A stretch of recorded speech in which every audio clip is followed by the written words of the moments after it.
Hi everyone, welcome to the Racist War on Everything. We are up to episode 189. You're joined by Fenian and Nolsey. Hello.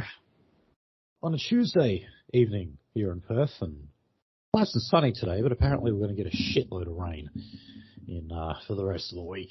So I hope you've got better weather than us at the moment.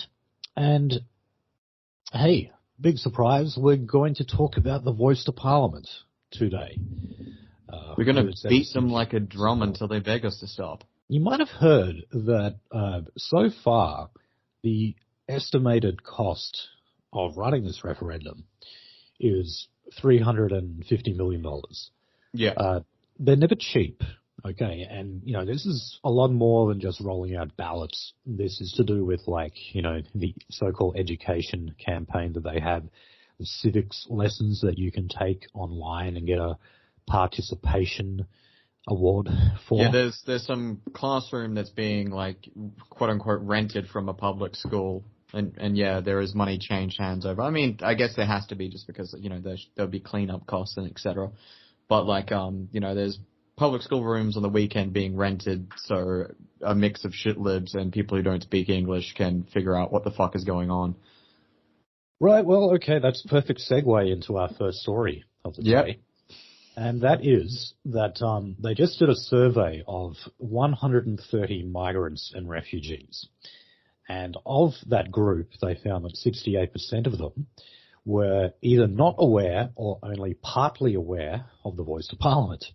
So, I mean, as we've discussed before, GetUp's Yes campaign group, they're called Passing the Message Stick. Their own data actually shows that among Aboriginal people living in the remote areas, so, you know, like the full bloods, half of them don't even know there's a referendum. Okay. Well, yeah, because look at these two demographics. Do you think that politics is their main concern? For the fucking migrant group, their main concern is how do I hook up with my little ethnic enclave in this new Western nation? And also, how do I get in contact with an NGO or a representatives group to make sure I benefit the most from being in this new Western nation? And with Aboriginals, it's, where's my next bottle of piss? Yeah, so I mean, you know, the idea, like Linda Burney keeps telling us that this is reflecting the grassroots will of the Aboriginal community is just bullshit. No. How could it possibly be doing that if half of them don't even know there's a referendum? And when it comes to do they know the detail of the voice? Well, it's effectively zero.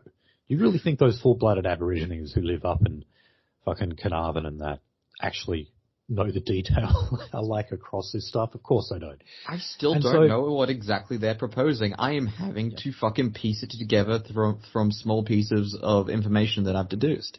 Like, yeah, I mean, even I'm on that page to some talk fucking about degree. this stuff on a weekly basis. You know, yeah. we can't keep up track with all of it. But look, when it comes to these migrant communities, I'd say they're probably a little bit more well-informed, but of course one of the big barriers here is language. So, so far they've already been translating information on the voice. So that includes, say, like the pamphlet that, you know, gives the side of the yes case and also the no case. These translations are in over 30 languages. But what they were saying from that survey just being conducted of 130 migrants, they're saying that basically not enough is being done, okay? So it's not good enough that you're just translating this stuff into 30 different languages. You need to translate them into more languages. You need to put more stuff out that is specifically targeted towards migrants. And one of the reasons why, I'm reading this from the ABC, is because we did get data that also showed that if you are a migrant to Australia, you're more likely to vote yes. So, you know, big surprise that they're pushing for funding of that nature. And I definitely suspect that given little factoids like this, that the last invoice to Parliament, that is a good meme that's going around, but the actual invoice to the Australian taxpayer will be in excess of $350 million, I think. And all of this is just going to look that much worse for Albo when this thing actually sinks. Because people are going to be saying, what the hell were you doing spending all this money on a referendum that was never going to get up when we're on the brink of a recession and we've got a housing and an inflation crisis going on here. And you thought it was okay to piss away over $350 million. It's not going to look good. Also, it can't just be me. Like, have you seen the people, like, twirling signs and all these little pin-up boards at your local, like, grocery store and et cetera, being like, oh, here's my seminar and information to the Voice to Parliament, and it's from, like, a Vote Yes group?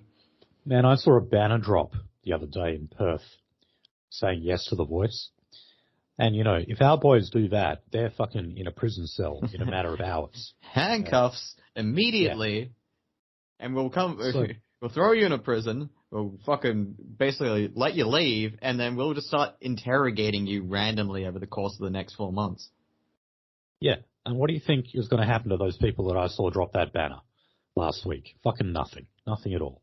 They might get paid. They probably are getting paid. Yeah. So, but I mean, you know, in a way, that's actually what makes it that much sweeter. You know, the fact that the Yes campaign is so flush with funds, you don't have to worry about being open for your support of the Yes campaign. On the other hand, if you're voting no, you face all sorts of social ostracism. Corporate Australia, like, you know, BHP, Rio Tinto, etc., donating large amounts of money to the S23 campaign. Despite all of that, and all the celebrities like Shaq and everything, it's still going to get voted down. So that makes it that much sweeter, I have to say. Yeah, pretty much. I mean, for all the king's horses, for all the king's men, they couldn't fucking put this campaign because it was in fucking shambles again.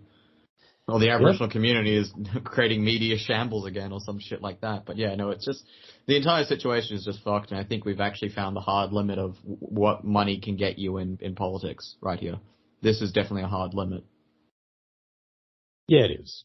And I mean, something I learned the other day was, well, here's a few facts probably people do know, which is we've had 44 referenda in Australia's history. Only 8 of them have succeeded. And all 8 that did succeed, this is the part that I didn't know, had bipartisan support. Okay? So going from that trend alone, it would just be doomed to fail. The fact that the coalition opposes it, simply based on that fact alone, would mean that that's not enough to get the Voice through. Okay. So, Tony Abbott and John Howard, 2 Liberal Party luminaries, have come out lately and kind of articulated further their opposition to the Voice to Parliament. Tony Abbott actually was brought up this old photo and video. It was in the public domain before, but it's just, you know, resurfaced, as they say. And this was of Albo at a Midnight Oil concert. He was apparently a big Midnight Oil fan, big Billy Bragg fan as well. I don't mind some Midnight Oil, but Billy Bragg is just fucking awful. It's just like talking over an acoustic guitar. But he was wearing a T-shirt, Albo's at the Midnight Oil concert, that said Voice, Treaty, Truth. Yeah. And look, as we've said numerous times, I mean, the architects of the Voice themselves, like Mark Liebler, have always said that treaty and truth have to follow the Voice. And look, they've already got a Voice in South Australia, or at least, you know, the body is there, but they're not making representations until March of next year. They've got truth-telling in Victoria. They're also negotiating treaty arrangements in Victoria. And they're also negotiating the compensation payments for treaty in Queensland at the moment. So we, at the very least, are seeing a precedent for this at the state level. But also you can just look at like the models that they've adopted in Canada and New Zealand with the Maoris. And the horrific stories that followed. Yeah. Actually, yeah, I was talking to just someone who, like, went out a little bit ago, and then I think someone struck up a conversation between two tables. I was literally just talking about my work and what I do, and then this person immediately pivoted to, like, oh, did you hear about that dude talking about that home invasion of his Airbnb in New Zealand? I was just like, oh, yeah, I know about that one. Yeah, and he just goes on to say, like, oh, yeah, that shit's probably going to happen over here, isn't it? I was just like, I'm not going to confirm or deny that, but you're probably right. Yeah, I mean, if it gets through, then yes. Yeah. So, yeah, no, I've seen a few of those videos up now where people talking about how their like their property, like out in the farm or something, as soon as like a Maori group says this is sacred Maori land, that's basically an invitation for people to go and vandalize everything on that property. Yeah. And basically the cops don't do anything about it either. They just get away with it. So, and look, Aborigines do that when they get the chance. I mean, just look at, we cover a lot like the housing, the state of housing in the Northern Territory, where it's basically been ruled that they have a human right to have it repaired, meaning they can just keep destroying it and keep getting it built back up again. Yes, they'll do that. I mean, if they destroy their own houses, they'll fucking destroy yours. You better believe it. Okay, so Jewish groups. Now, they are mainly behind the Yes campaign. That's definitely true. But look, just to show you, we do have kosher sandwich in this debate. So, you have your more kind of left-leaning Jews. I guess Devere Abramovich would sort of be in that mix because he's just the real social justice type. But then you say got on the other side, you got the Jignats, and that would be people like David Adler. So he's from the Australian Jewish Association, the AJA, and he's questioning where a $200,000 grant went to the Kol Halev Jewish Voice for Yes campaign. I think we covered this one at the time, but it was the one that was opened by Marcia Langdon. Yeah. Which is, it was basically seen as like the Jewish campaign for The Voice. So they were the recipients of a $200,000 grant that came from the Jewish Community Appeal, which, as the name suggests, is a Jewish charity. So what David Adler didn't like about this was, well, two things. One was that it went to like a partisan political left-wing cause. Adler identifies as a conservative. In fact, he was a member. He was like on the board of Advance Australia, which is the conservative version of Get Up. So he doesn't like it for that reason. The second reason is, well, he's like, aren't you supposed to be spending that money on Jews? Yep. You're talking about $200,000 from a Jewish charity, from the Jewish Community Appeal. That money's supposed to go to Jews. Come on, it's going to be used to pay Jews like a ridiculous amount of money to hold signs and do seminars, like fucking. Yeah, I mean, look. Yeah. I mean, the cry out as they strike you. Shut the fuck up. Yeah, I mean, it's not going to the Yes 23 campaign. It's going to Kol Halev, which is it's a Jewish group. And yeah, I mean, look, again, it's like the NAACP in America. You've got a group that's ostensibly for black rights, but then the leadership is entirely Jewish. Same kind of thing here. They'll roll out Marcia Langdon to do the keynote speech in the opening ceremony. But if you actually look at the people who sit on the board, and the people who are getting the money, it's a bit different. So, I mean, he's probably just saying, like, okay, you should have just given it to this group instead. That's really where the disagreement lies. And also, so this is something I brought up on, Rand show a handful of times. Just like, okay, so look, this campaign is corporately funded. there's some of these NGOs, they do list themselves as charities, and there's a lot of like financial footwork going along around here. How many of these organizations are directly tied to B'nai B'rith? And I brought up the instance that like literally during multiple of these other campaigns, people found that like quote unquote Australian money for like or payments allotted to programs that were ostensibly meant to help Aboriginals, that the middleman that was actually doing the program, say an NGO of any sort of variety, that was linked to B'nai B'rith, they would find that the money just ends up in fucking Israel. Literally, the paper trail goes to Israel. Oh yeah. This money won't be going to like any Aboriginal elders. No. Or anything like that. Maybe it'll go to like a couple of quadroons or something. Political Aboriginals, yeah. Yeah, it'll go to some political Aborigines. That's it. It won't go to a tribal elder. No. Who's over full blood or whatever. Like, and I mean, how many full blood Aborigines would even know about this group? You know, like, how many full blood Aborigines would even know like what a Jewish person is? Yeah, 1 in 0.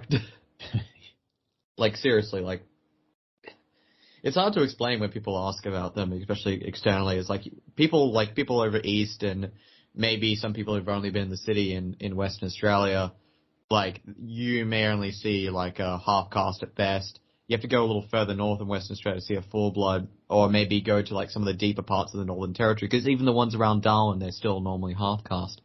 But when you see a full-blooded one, or have to communicate with a full-blooded Aboriginal, by God, do you fucking know it? Holy Jesus! Yeah, you'll know it. Yeah, you'll know it. And you would have better luck speaking to a fucking brick wall sometimes.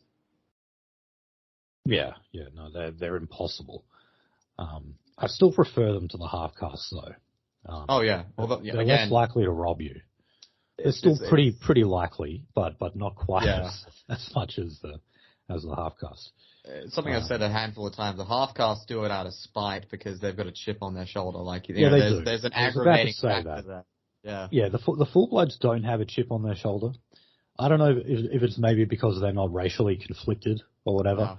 Like the half caste kind of resents the fact that he's got white blood in him, just like, Malcolm X did, that he was, quarter white. I think there's an element of that. But yeah, I much prefer the Abo that does not have the chip on the shoulder.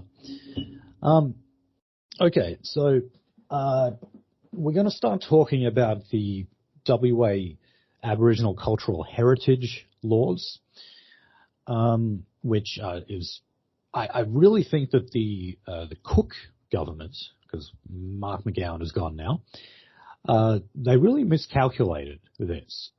They thought by doing this gradual implementation over the period of 1 year was going to make this kind of smooth sailing and make people breathe a sigh of relief. Well, no, that's not happened at all. It's been a disaster from day one. As we know, there's been like several tree planting exercises that just did not end up happening, or they had to relocate or whatever it was. They relocated to a river delta, so all those native saplings are just fucked. The soil salinity is going to be too high one summer, and they're just all going to die before they even get a good rooting. So, yeah. Yeah, and look, just like the crime wave in Alice Springs did damage to the voice, this is doing damage to the voice. So we've now got another poll here. So this was done by the West Australian, I believe. So the first question is, how will you vote in the upcoming voice referendum? 58% say no. 29% say yes, 13% say undecided. But here's the next question. Here's the more interesting one. How has the new Aboriginal Cultural Heritage Act affected your vote for the voice? 54% said they are less likely to vote yes because of the Aboriginal Heritage Laws. Oh, there we go. Okay. That's over half of this. Granted, this is a WA-only poll, but WA is one of the 6 states, and they need at least 3 to get, what they call the double majority. You need a popular vote majority, but you also need the majority of states. So you can pretty well count out WA and Queensland And New South Wales is looking pretty unlikely as well. So, yeah, it's gone to shit. And I reckon Albo must be absolutely fuming over this. And WA's Labor government would be kicking themselves at the moment that they didn't do what South Australia did with their voice, their state voice, and actually just delay it till next year. Yeah. Instead, they tried to do this softly approach with a gradual rollout, but all it's done is cause confusion. So, yeah, the next story that we've got here. Now, WA's planning authorities, which I believe, actually there is a new body as well that specifically deals with these heritage laws that was set up, for people to call in or email. But anyway, these planning authorities are now fielding an average of 25 phone calls and 50 emails every day from landholders. The reason for this is because they're just confused. They literally don't know if whatever it is that they're planning to develop is legal. They just don't know because they find it too confusing. This is despite the fact that the thrust behind this softly approach was education.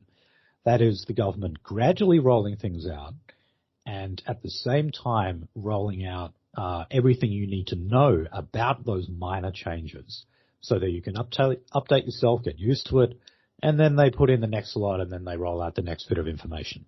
I don't know if it was here or if it was somewhere else, but I went through the list that they put out. It was like a graph or like a I don't know. What's a graph with words in it? Checklist or something. I don't know a good word for it. But they put out a list of here's what this means. Here's an operation that you could do without approval here's something you could do without approval from this heritage board, blah blah blah, and it'll detail some kind of operation plowing. You can plow your fields and put down seed and whatever, and till fields and roll them. Okay. Oh, but if you disturb more than 30 centimeters of soil, you can't do that. Oh, well, that's basically every operation relating to any kind of field operation. You're going to be disturbing more than 30 centimeters of soil. Oh, you can put up and maintain fences. But if you drive something that's more than a meter and something down to the ground, then it needs approval. It's okay, so you can't put up fences then. Yeah. Yeah. And look, whether or not it was intentional, the vague nature of the laws is setting things up for even further rent seeking. Yeah. One of the reasons for that is that there's this new profession now where someone, just like you get someone over to, say, evaluate your property and give you an estimate on how much your property is worth, you have these people who come on and they actually estimate the worth of the cultural heritage, right? I'm not joking. These people come on and they will inspect the land and, maybe they'll look for how many dot paintings or something, whatever the hell it is, or some weird creek that had Aboriginal spirits over it or something. And they will actually tell you how much cultural heritage is within your property and what you can do to not disturb that cultural heritage. And these people, I read, were charging up to $300 an hour, which is what you pay a high-priced lawyer for, okay? So that part of it makes me think, all right, maybe they made these laws intentionally vague just so that they create that little industry of specialists. And I mean, what a fucking dubious occupation that is. I'm a professional assessor of cultural heritage. What a load of shit. Yes, I've got my little sensor here and it's telling me there's many angry Aboriginal souls on this large plot of land. I need $3,000 right now. Yeah. Well, that's the other part of it too, is they're also just going to make shit up, because, I mean, how do you fucking properly credential someone over that or know that what they're telling you is actually accurate? You can't. So they can just pull out anything they want out of their fucking ass. And, very often they don't tell you, oh no, you can't develop it. They'll say, no, you can develop it. But, just to kind of keep the spirits happy, you've got to pay us a lot of money. That's the way it works. It's a big extortion racket. Fucking Christ. Okay.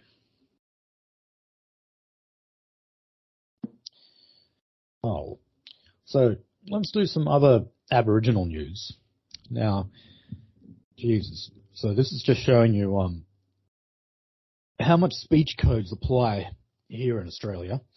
So this is coming from the Council of Bunbury. Bunbury is about 2 hours drive south from Perth. And this was to do with a new acknowledgement of country that they just voted on, right? So here's the first one. The city acknowledges the traditional owners of the land, the Warrandi Noongar people, and pays its respects to elders past, present, and emerging. Okay? I'm sure we've all heard ones like that before. Here's the new one. The city of Bunbury acknowledges the traditional owners of the land, the Noongar Warrandi people, and their continuing connection to the land, waters, and community. We pay our respects to all members of the Aboriginal communities and their cultures, and to elders past, present, and emerging. That's like a little essay, for God's sake. They are expected to say that at the beginning of every single public address that they give in Bunbury. Okay? Because we always know that, you leave certain aspects out, or you leave out a certain group of people, they demand to be included. That's why there's always more colours being added to the rainbow flag. And it's a very similar kind of thing here. But anyway, the council was debating the adoption of this new form of the acknowledgement of country. And someone said this, to have that respect to all members of the Aboriginal communities and their cultures. I don't think that I could, because I know that there are some, like in every community, there's not everybody who is pure, all right? I don't think I would like to recognize those who are not pure, quite frankly, right? So then another councillor interjected to that and said, I think that term pure is very denigrating. Are you saying pure Aboriginal? The other councillor replied, no, pure in soul and heart. All right. So this was Councillor McCleary, Betty McCleary. And she's trying to tell us now that, when she used the term pure, she was saying that there was no point in always using the acknowledgement if, the people involved are not Aboriginal. But then she walked it back a little bit and said, no, I didn't mean pure blood. I meant pure in terms of body and heart. Or heart and soul, sorry, is what she said. I only want to actually hear this address being given if it's done by someone who is pure in their BAC. Yeah. I want a 99.99 on the BAC. I want those motherfuckers to be flammable. That's pure Aboriginal right there. For anyone who's been to Bunbury, they know that there's a hell of a lot of half-castes and quadroons down there. Yep. That's usually just what we call the Noongars, actually, in WA. Basically, if you're a half-caste, you're a Noongar. And so I surely suspect that this councillor was just thinking, look, do we always have to acknowledge these ones who have this tiny bit of Aboriginal in them, and they probably don't even care about all this stuff? Cool. But then she had to walk that back. Okay. What have we got now? Oh, right. So, yeah, they're starting treaty negotiations in Victoria. Yeah. So I did mention this briefly before. So this is, the Wurundjeri land. So they have had a First Peoples Assembly. They did a little, ritual dance in Parliament, actually. And having a look at them, yeah, this council ought to be saying, where's the pure ones? Because I certainly couldn't see any pure bloods among them. But they've already overseen Australia's first formal Indigenous truth-telling inquiry. So that was in the Europe Justice Commission. I believe we covered it at the time. It's on two things, really. It's on massacres and it's on the stolen generations. It's on one thing. It's on anti-white blood libel. Right. Keith Windshuttle has written books demolishing both of those things as just complete myths. So that's why this term truth-telling is just so Orwellian, because it's just the complete opposite of what they're telling you. It's all lies. But yeah, look, not too much to say on this other than, this is just a sign of what's to come. All right. I mean, they don't even have a voice to Parliament in Queensland or Victoria, yet they're already moving towards compensation payouts for Aboriginal tribes. And one of the reasons why Australia's Aboriginal population somehow seems to get bigger all the time, despite the fact they don't have a high birth rate. Actually, they do have a high birth rate, but they just have a high mortality rate to kind of even that out. Yeah. So, yeah, more of that to look forward to. And yeah, look, we'll know in the next few months what the First People's Assembly actually come to. But yeah, if they're saying treaty negotiations, I can't see anything else. It'll be reparations, it'll be compensation. Okay. All right, so the Productivity Commission. Now, I thought the Productivity Commission's job, as the name would suggest, would be on the productivity of the Australian workforce and work sites. Apparently, they also produce reports on the Closing the Gap initiatives for Aboriginal people. So measuring all the metrics like their life expectancy, their education, etc. And so this was their first review of the 2020 National Agreement on Closing the Gap. And it says that some governments continue to make choices that disregard or contradict their commitments. Okay, so the Closing the Gap initiatives, they put out statements that give recommendations on how to actually close the gap. Now, one of their recommendations concerned recidivism rates, or just how much Aborigines are incarcerated, or I love the the more politically correct terms that they use, like in contact with law enforcement, stuff like that. Yeah. Or known to police, shit like that. In other words, committing crimes. One of Any the way to get away from that word was the abolition of strict bail laws for youth. Okay. Now, the Queensland government, as we covered, brought back the old bail laws that were under the coalition, or the LNP, I should say, in Queensland.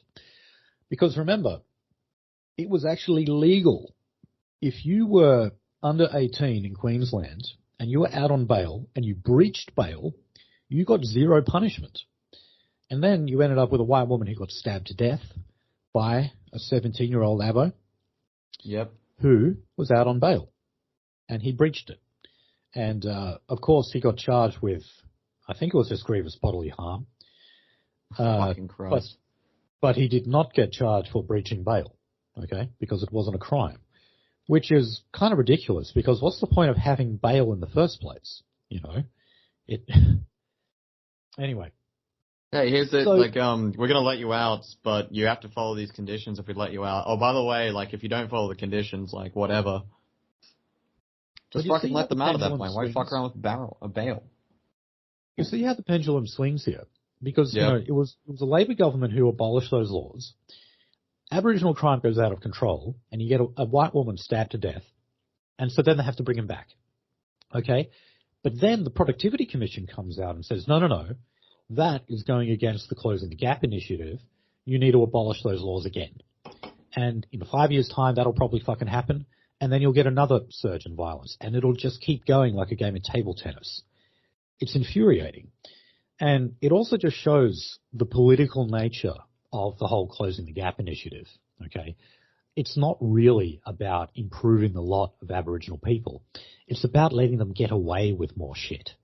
Okay, it's about making sure that you, a non-Aboriginal, is in danger. Yeah, and that they're that goes for everyone, by the way. And that they can act with impunity in putting you in danger. That, and of course, you know, we have the Voice to Parliament's referendum. That's the other reason I think Palaszczuk brought back the old bail laws. And look, as you can imagine, it also named things like the dry areas. So think Northern Territory there. And then, you know, even in WA, we got a little bit harsher on them as well. But no, the Productivity Commission does not like that at all. Okay.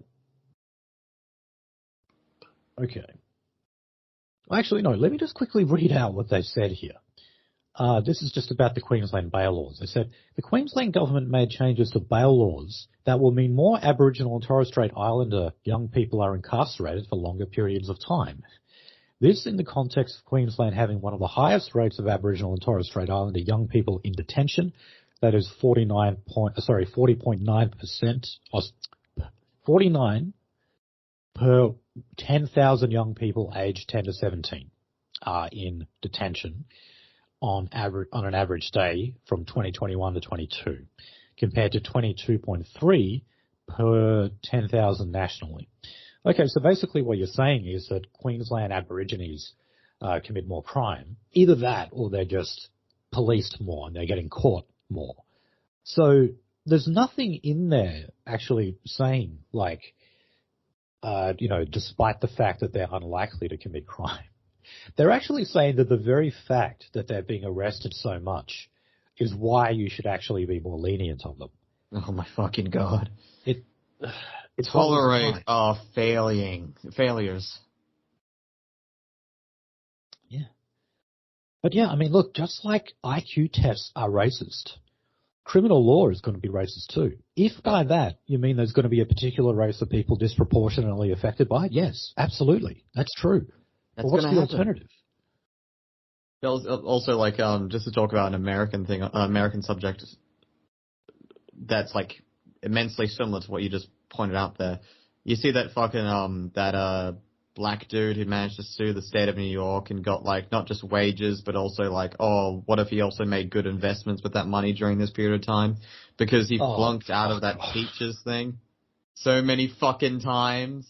And he was like, well, it was racist because like black people did disproportionately worse on those tests. And basically the test was basically like, one, can you be trusted around kids? And two, like, are you not a fucking retard? And during this interview, this guy is like fucking standing over, like slipping on his own words, fucking doing the standard, like, the racialization of this nation, authoritarianization, doing that kind of shit. I'm just like, fucking Jesus Christ, you're a babbling fucking retard. Of course you weren't allowed to become a fucking teacher. Yeah, and you hear other excuses like, Black Wall Street was destroyed and that, ripped out the entrepreneurial nature of the American black. Lots of excuses. Okay. So we've got another survey here. This was done on Indigenous LGBTIQA+ Australians. Ever more letters in that alphabet soup. Didn't know they fried them up with lettuce, guac, and bacon. So this was a survey of 600 people, Indigenous, aged between 14 and 25, who identified as one of those letters in that acronym. So it found that nearly 1 in 2 of them have attempted suicide at some point in their life. Okay, but if you compare that to the attempted suicide rate of transgender people just generally, of every race, it's actually the same. It's 47% is the most common number that gets put out there. So that's pretty much the same. So what I would want to know is how many in that group come from, the even more exotic identities, like not just homosexual, but, like transgender and all the other weird shit that they've got. Because those ones are the real crazy ones. I mean, they're all crazy, but like the trannies and that are the worst. The T is definitely the most insidious part of LGBT. They're all neurotic, just on a lengthening scale. Yeah, that's right. Yes. On a spectrum. Sexuality is a spectrum. So is neuroses. Yes, it is. Definitely. Yeah. Oh my God. So it also found that more than 90% of those surveyed experienced high or very high levels of psychological distress in the prior 2 weeks. Yeah, maybe. Look, I would also just say, like, the one thing that would make me think, no, that this is a bit different is, yeah, I mean, if they're coming from these shitty communities out there, it's, one of the reasons why they would be more likely to be from that group is just because of the amount of sexual abuse that's there. So, I mean, again, to talk about Wind Shuttle, if you read Volume 3, which is on the Stolen Generations, he talks about one of the reasons why they were, say, gathering up a lot of these Aboriginal kids was because pedophilia, particularly the practice of older men marrying young girls, and when I say young girls, I mean like 9 years old, was very, very common. And it was like when the missionaries were doing their charity work, particularly in like northwestern and central Australia, they were horrified by this shit. Like, it was very common to see like a 50-year-old Aboriginal man getting married to a 9-year-old girl. That girl would die later on because of some kind of venereal disease or because she got pregnant and died during childbirth, stuff like that. It's very, very common practice. And also, the reason why they actually targeted the half-caste kids and wanted to take them away was not because of like some eugenics breeding out the color program. It was because of the fact that they were racially rejected by the other full-bloods. Yes. They were bullied for having white blood. So that's why they tended to take them away. They suffered more abuse. So, yeah, I don't doubt that kind of stuff is still occurring in these communities. And also, if you like say that like something like breeding a population out in that manner was like completely like, and then you have maybe I should preface this.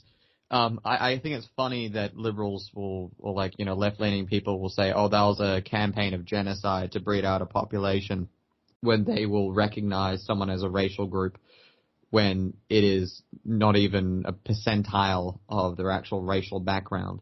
But they'll turn around and say that. But then again, if you're going to actually go ahead with that policy, what group of children would you be targeting? You wouldn't be targeting the half-caste first, wouldn't you? You'd be targeting the full-bloods first, and then the half-castes, and then the quarter-castes, and then the octoroons over many generations. But that didn't seem to happen now, did it? Yeah, I mean, no, not at all.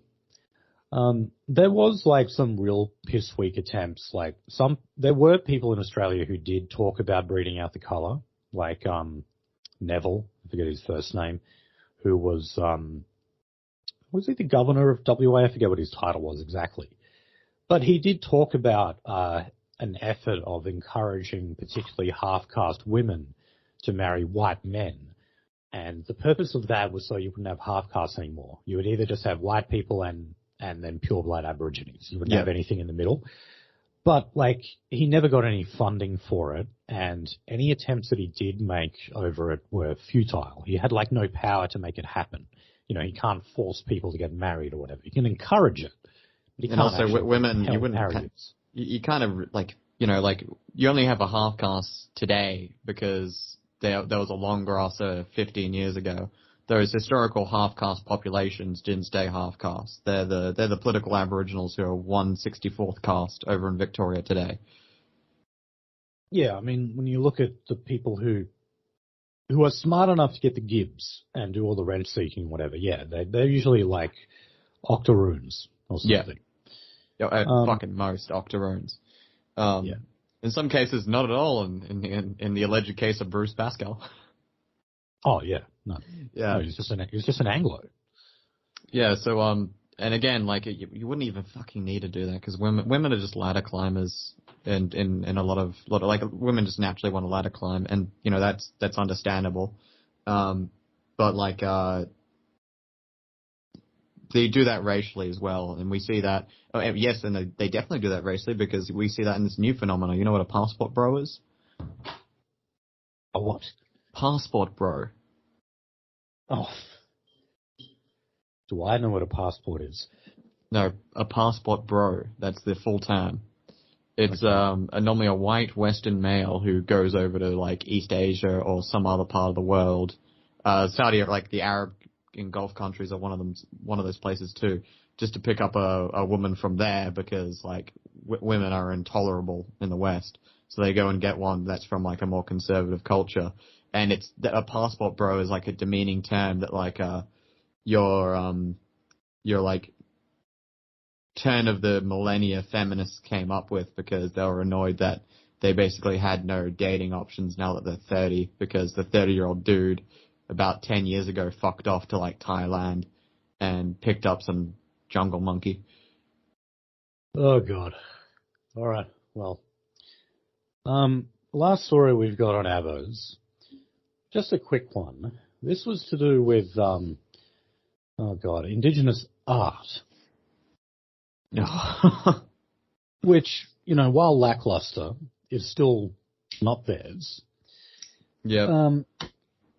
So there is like a government probe going on at the moment into a piece of art that apparently had white hands on it. So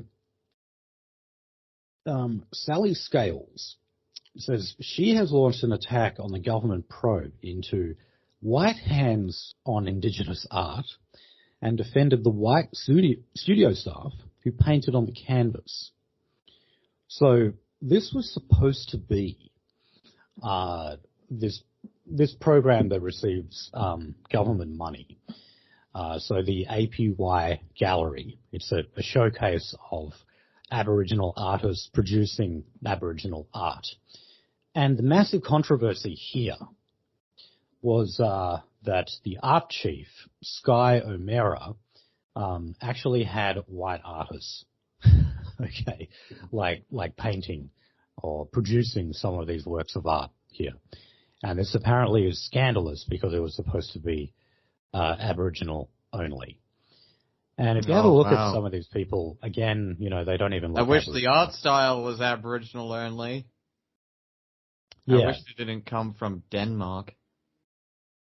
So the Australian have picked up on this, and they're kind of doing a DR3 on it because of the fact that one of the APY artists, Sally Scales, is actually an Indigenous woman, and you can look at her, she looks like a half-caste, she's fucking fat.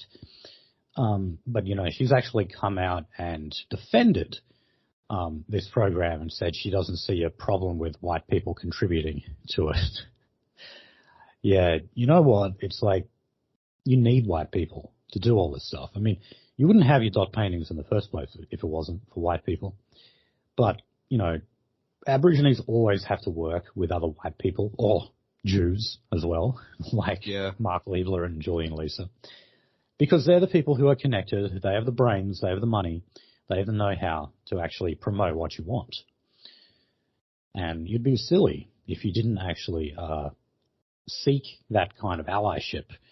You know, it's like in America, Jesse Jackson and Al Sharpton have had a lot more success than, say, Louis Farrakhan, who just has like a all or nothing kind of approach. Same kind of thing here. But yeah, it just amazes me that something like that, like these stupid paintings, it was controversial that, shock horror, some white artists may have actually contributed to them. Oh dear. Okay. All right, so we did have a by-election here in the seat of Rockingham, which of course was the former seat of our former Premier, Mark McGowan. So this is Rockingham is about an hour south of Perth. Well, it's about an hour south of the CBD anyway. And it's often touted as like our bogan capital of WA. I think I would probably agree with that. Armidale is like the lump and prole capital of WA, but Rockingham is the bogan capital. And to me, bogan does not have bad connotations to it. You know, I've met a lot of pretty cool people from Rockingham. And this seat is, as you can imagine, being the seat of a former premier. Red ribbon, safe Labor seat. So Mark McGowan actually held this seat in the last election by 37.7%. So that's an enormous, I kept hearing the term stratospheric margin. And, you know, it was it was definitely fucking large. Don't. Oh, yeah. And I mean, look, the last election here in WA, you know, the Libs were just absolutely wiped out. They were just decimated. So anyway, you would then expect a by-election, and also, you know, you've got a sitting government. Sitting governments, when they go to a by-election, they always either suffer a loss or they have their majority weakened. And wow, this one really, really hurt. They actually Labor had a 22.5% swing against them. So they went from a margin of 37.7 to 15.8%. So that is huge, right? Now, this has sort of emboldened the Liberal Party and the National Party to say, okay, the last election really hurt, no doubt about that, but this result at least shows that we have the possibility of rebuilding. And yeah, I guess it does. So now we've got, 28-year-old woman, Magenta Marshall. I'm not going to say I know anything about her. I don't. But, I mean, look, she must have a promising career considering she got pre-selection for a safe seat. So yeah, and she's entering Parliament at a pretty young age as well. Now, in terms of, was this actually fought on any local issues? One of the big ones was actually homelessness. Yeah, that would be a big issue down there. Have you ever driven through there recently?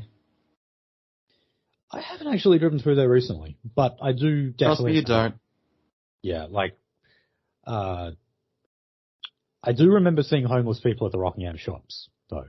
I do definitely remember seeing that.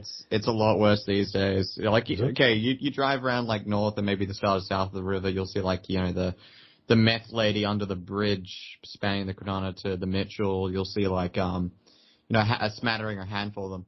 These motherfuckers are at every intersection, and they're the kind to straight up just key your car. Yeah, look, there's still some rough characters down that way. Yeah, in general, but ones like the bums panhandling and pulling cigarette butts out of bins and stuff. That's usually the kind of thing that I would see there. But yeah, I know that meth use is a problem in Rockingham. That's definitely true, unfortunately, and that would be fueling a lot of that. But the other reason is that they said that since 2019, house prices have increased by 30% over there. So that's obviously pushing rent prices up as well. And every time that happens, you know, more people become homeless. So, yeah, it's, kind of scary. I mean, 30% rise. Only going to get worse. Yeah. There's no mechanism for turning it back. Unless you had, like, I guess, like, what was it the Agreements are saying? Like, oh, we need to, like, no, just freeze rents, but we need to, like, institute, like, a maximum and, well, not institute a maximum, so, like, controls, basically, and there'll be a variance of maximums per, like, area and lot and property value. And, it's just, like, one, just by political force alone, you're not going to be able to push that through. There's too much money on the other side of it. But also, like, there's no construction mechanism that is going to allow for the production of homes, even if our construction industry was in a good form, which it's far from. No. In fact, they even had basically the minister looking over housing on the federal level say that, like, look, any time that I'm looking at putting a new housing development or housing construction plan in motion, I'm talking it being available in 5 years. These motherfuckers are coming tomorrow. Yeah, look, there was a housing, not housing. I don't know what. Anyway, it was a construction project that was supposed to occur near where I live. It was supposed to start in December last year. They have not even laid the foundation for it yet. And apparently the reason why was because the company that won the contract went belly up, and they haven't been able to find another one since. So, yeah, that's why we're seeing a lot of like kind of abandoned building sites. And I know the one you're talking about. They've actually gone through 3 companies. Oh, okay. Yeah. Wow. Yeah, I even worked with the one that got it in the middle. So, yeah, no, it was just, it's all fucking gone, man. Yeah. No one in the industry is lasting for longer than like 8 months unless they had like a shit ton of capital coming into this. And then those are the companies that are going to clean up, but everyone else is fucked. Yeah, which means recession is around the corner. I'm not even joking. Fucking contractors are asking for credit reports at this point, and you know that's bad. No, it's very bad. Yeah. So if you had growth, GDP 0.2% in the last quarter, and then all of these construction companies going out of business, that only means one thing. We're going into a recession in the next quarter. Yep. I've got no doubt about it. Okay. So, the Victorian government, don't you love them? They have just announced a long-term plan to completely eliminate gas appliances in the households of every Victorian kitchen. Okay? So they announced this on Friday. They said from the 1st of January next year, any new residential build, including subdivisions and public and social housing, will be exclusively connected to electricity. Yes. So for buildings such as, public buildings such as schools and hospitals and other government-owned buildings, the switch away from gas is effective immediately for all projects that are yet to reach the design stage. Yeah. Wow. Now, but don't worry. Here's what the government said about it. Going all electric will be no extra cost to the home buyer and should make energy bills about $1,000 a year cheaper. Is that right? No. No, not at all. Okay, so I went through this once before, but just as a refresher, and I'll run through this as quickly and with the least nerdiness as I possibly can. Put simply, electricity it's not actually really efficient to convert electricity directly into heat. Stoves, they'll say if you Google right now what's the efficiency of an induction stove, they'll say 90%, but that's 90% on standard conversions from electricity to heat directly. It's more so around like 65 or something percent, whereas 92 to 95% of the energy put out by burning gas is converted directly into heat energy. Also, that many kilojoules of gas is a 1/10 the price of the same amount of kilojoules of energy.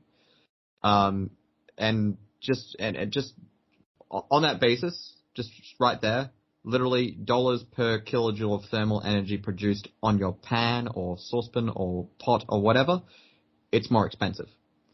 To also add just quality of living, the largest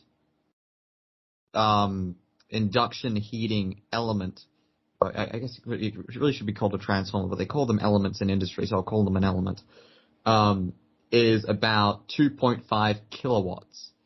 Now you're thinking, 2.5 kilowatts, that's a lot of energy right there. That's a lot of energy being used up, and you can get bigger ones for this specialty order. No residential or fucking, government buildings going to actually put them in. But 2.5 kilowatts is 1/20th the energy output of your smallest gas burner. Yeah, but also, like, they take ages to heat up as well. Yes, yeah, that's the thing. That's the thing. Yeah, because I've used them, like, when I've stayed in hotels and stuff, and it's just fucking annoying. Like, this thing, this element just takes fucking forever to actually get going, you know? They use them in hotels because, like, yeah, we're going to give you a kitchen, but also, like, we're not risking you being a retard and blowing out the floor. Oh, no, I understand that. Yeah. So, yeah, I get why they do it, but, you know, that means that inconvenience is going to be in everyone's house. Which, yeah. I was talking about kilowatts as well. If you can do something faster, what is the unit of measurement? When you get an electricity bill, what is the measurement that they use to charge you? Kilowatt hours. Okay, so if it takes you longer and it's less efficient during the entire process, you're going to end up paying more because of the time factor. Jeez. Yeah, okay. So it's retarded, and I've heard some people in industry say that that's because they don't believe that they'll be able to fill contracts for both residential and commercial gas in the future. Right. And that's due to multiple reasons. One, they don't have the kind of policy we have over here about a gas reserve or a minimum amount of gas being sold to the Victorian market. And they kind of understand that they're going to that the renewables policies are going to fuck gas prices or the ability for a company or the willingness for a company to sell it to the Australian market at like either a loss because of their operational costs and etc. Or it's like, you know, it's downfall planning, you know, like catabolic collapse type stuff where it's like, oh, they just don't think they're going to have it in the future. Either way, it's retarded and you're creating a lot of misery that's wholly man-made. Oh, geez. Yeah. I mean, I know they've already started to do this in the ACT as well, which is our most progressive jurisdiction. They even win that prize over Victoria. But of course, you know, Victoria is not very far behind. This is a domino effect. Matter of time till every state, including Tasmania, where you've actually got the coalition in power, will adopt programs like this. I've no doubt about it. Okay. So we'll move on to housing now. We have the prospect of an early election happening, because this would be the second time Labor would put their housing bill to the Parliament. And after the second time, you do have the option of calling an election where both houses of Parliament are dissolved. And then once they resume, you have a joint sitting of Parliament where you then take the vote on that bill again, and at which time, you know, you're expected to finally be able to pass it third time lucky. Now, I just want people to consider this scenario for a second. I was talking before about how badly the Voice is going to do and how they're probably not going to get either majority. They're not going to get the popular vote and they're not going to get the majority of states. People are then going to be asking why Albo spent all this time and money on an effort that was just completely futile, even though we have got such dire economic circumstances, and they're only going to get worse, probably. Now, imagine if he actually went and pulled the trigger on the double dissolution, say early next year, after a catastrophic no vote. You then have people's power prices and everything continuing to go up. You've also got the housing crisis that's going to continue to get worse because they can't pass their bill. That could mean that Albo would be thrown out of office in the most spectacularly humiliating way ever. And it would be hilarious if that were to happen, you know. Just think of how shit his reputation would be. And, you know, and not only that, he wouldn't even get his housing bill put through because he would have lost. Now, it is for those reasons, though, why I think Albo will not do this. Okay? Because, holy shit, like, he would go down as the biggest dunce of a Labor leader in Australian history if he were to take that route. So I don't think he's going to be that silly. So look, the Greens here, what they wanted was look, there was many things, but there was two main pillars of what they wanted. One was more social housing, simply put more money, build more social housing. The second one was they want rent control, rent freezes, which, yeah, we won't bother you with that again, but, it's a stupid idea. The Greens have said that they are willing to negotiate, though. Although they did basically just say that of those two pillars I just mentioned, they have to get at least some of both of them. So they need some increase in the amount of social housing built, and they want some form of price control regarding rental prices.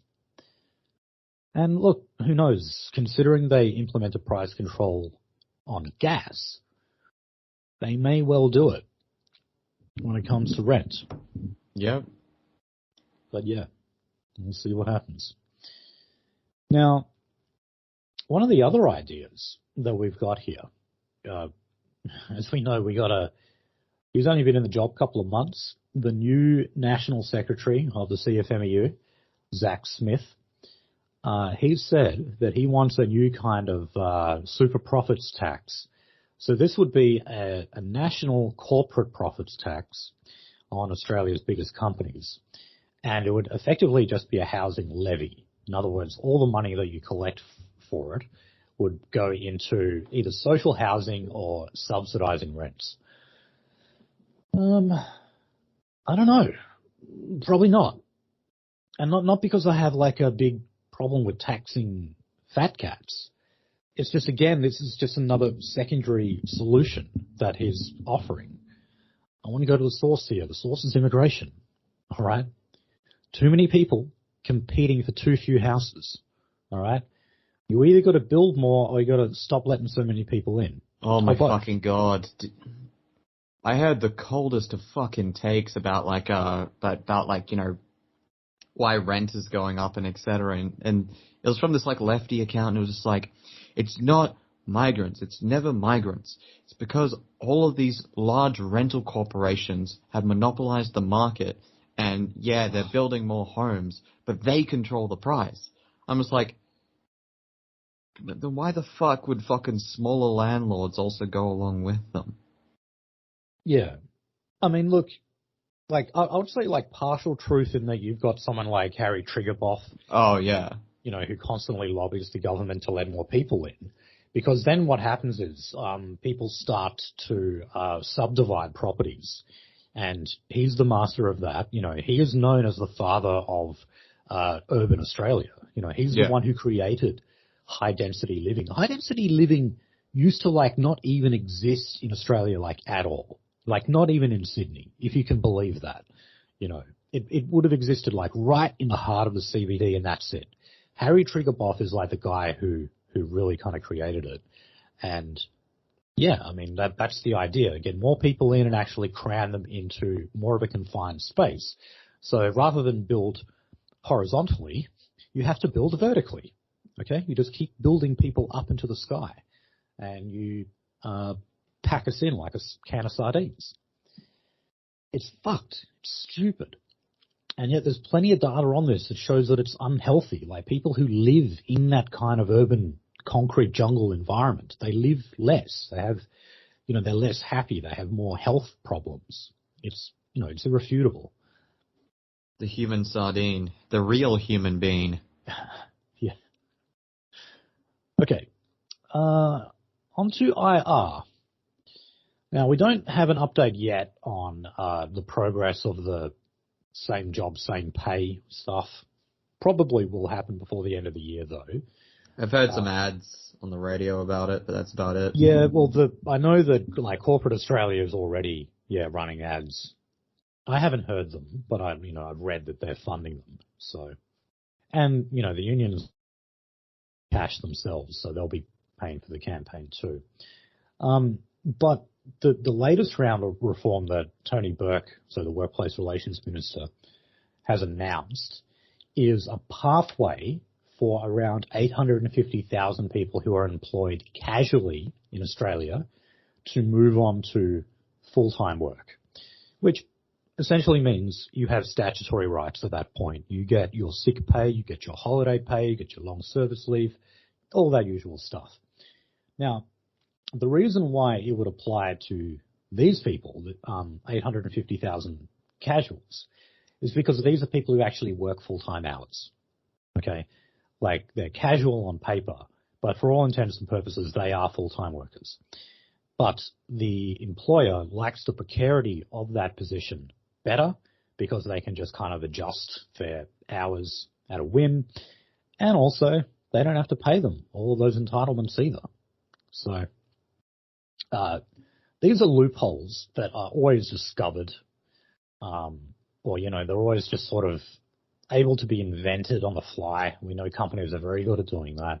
Look at all the dodgy stuff they do with labor hire, for example. Yeah. And Tony Burke has said, well, look, there are loopholes in the system and we're going to close them, and we're going to make it so that these companies have got to put these casual workers on a full-time contract or else they'll get fined. Good. Yeah. Fuck it. I hate the idea. And you know what else? The people who say that they want the flexibility, fuck off. I don't care. Even if you do want it, I don't care. Because you, like, demanding that flexibility makes it difficult for everyone else. Okay? So maybe if you are like some like young guy who doesn't have a family or whatever like that, and you want to earn a lot of money real quick to save for a house or whatever, I don't care if you're like mildly inconvenienced because of the fact that you are sort of exerting pressure on another guy who has a family, and things like sick pay and holiday pay are important for him so he can spend time with his family. You make that sort of more difficult if you're a casual worker demanding that flexibility, because the more you do that, you create competition. It's a race to the bottom. You know, people have to compete as to what kind of shitty work conditions they're willing to accept. And then you force that family guy to make those kind of concessions because he now has to compete in this race to the bottom. So, no, fuck you. All right. Education. So, there was a plan from the Northern Territory's Education Minister, Eva Lawler, to have an attendance-based funding scheme for public schools in the Northern Territory. Yeah, so we know this. So, yeah, look, as the name suggests, the more that students are actually attending, and they did stress a big difference here between enrolled and attending. Okay? Yeah. Just because your name is on the list doesn't mean you're actually turning up there. the class. Right. So this, of course, was designed to make an incentive structure for the teachers and the principals of these schools to actually punish the kids or even the parents, like through, say, school fees or whatever, like not waiving school fees, to make sure that the kids actually turn up to class. They'll get more funding if they do. But guess what? They walked that back. Okay. They're not even doing that anymore. So now they're right back on the previous, the current system, which is simply enrollment based.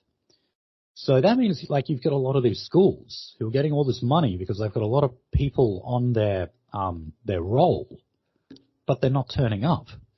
And as we know, particularly with these remote communities that tend to be in the Northern Territory, some of them have a truancy rate of over 50%, meaning most kids don't turn up most of the time. So you would think an attendance-based funding scheme would make a lot of sense. And for a short period of time, the Education Minister did think that. But now she's rolling it back because, of course, it's deemed to be racially discriminatory because it is targeting these Aboriginal schools. Ugh. Oh, by the way, they're kvetching in federal parliament about the heritage laws now. That was just a little breaking news I got just right there. Yeah, look, the federal coalition are using that to their advantage. And, yeah. Well, yeah, no, something I forgot to say before was that poll that we read out about people are less inclined to support the Voice in WA because of the cultural heritage laws. okay, that was a WA only poll. But the thing is, everyone knows about this. This is national news. Yep. This isn't news just in WA. Everyone knows about these laws. And everyone is going to be looking over at the WA examples saying, hell no, we don't want that. So, yeah, it's terrible PR for the Yes campaign. And it's free advertising for the No campaign. Okay, so onto the issue of artificial intelligence in universities. Of course, at the end of last year, they started to get very worried about ChatGPT and students using it to cheat, hand in assignments that were basically written by a computer. Well, Australian universities are actually just saying that, there's no way of stopping it. It's very hard to figure out if a student is actually using it or not. So it can't be bargained with. It can't be reasoned with. It doesn't feel pity or remorse, and it will not stop until the Indian migrant student with zero grasp on English is writing at an Oxford level. Well, look, what they're saying now, they're saying, look, okay, these things are here to stay. It's too difficult to kind of screen them out. So, what we've got to do instead is we've got to change the assessment method, how you actually mark work. Yeah.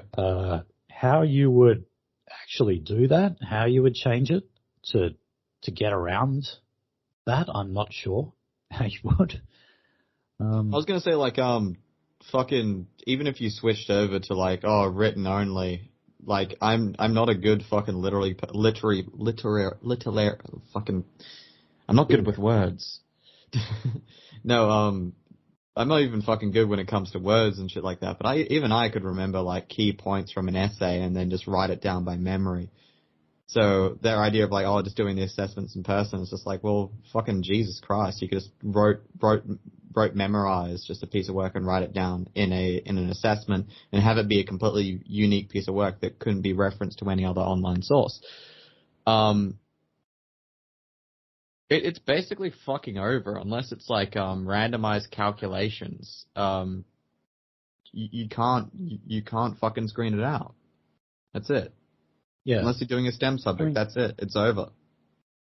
Right. So, look, with exams, they've pretty much gone right back to pen and paper. As we know, during COVID, they kind of started to move that stuff online. You would just sit at home and type up your exam paper on the internet.